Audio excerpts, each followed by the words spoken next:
শুধু সুনামগঞ্জের জগন্নাথপুর উপজেলায় ১০৬ জনকে অনিয়মের মাধ্যমে ভোটার করার প্রমাণ পেয়েছে নির্বাচন কমিশন। প্রতিজনকে ভোটার করতে লাখ টাকার উপরে লেনদেন হয়েছে বলে জানিয়েছেন জাতীয় পরিচয় নিবন্ধন অনুবিভাগের মহাপরিচালক ASM হুমায়ুন কবির।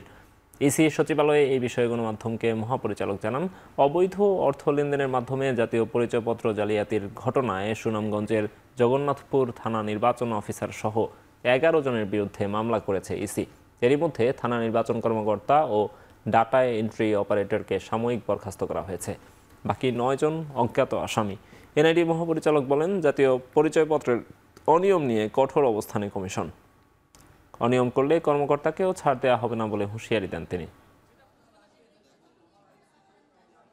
রোহিঙ্গাদের ভোটার করা হচ্ছে বা বিদেশিদেরকে তাদের অবর্তমানে ভোটার করা হচ্ছে এবং একের